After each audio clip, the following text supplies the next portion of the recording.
క్షేత్ర నివాసినః శ్రీ శ్రీనివాస స్వామినః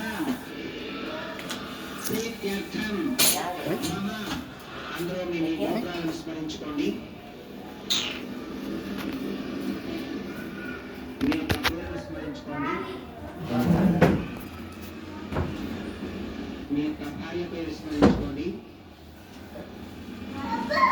మీ కుటుంబ సభ్యుల పేరును స్మరించుకొని మీ యొక్క కోరికలను స్వామి వారికి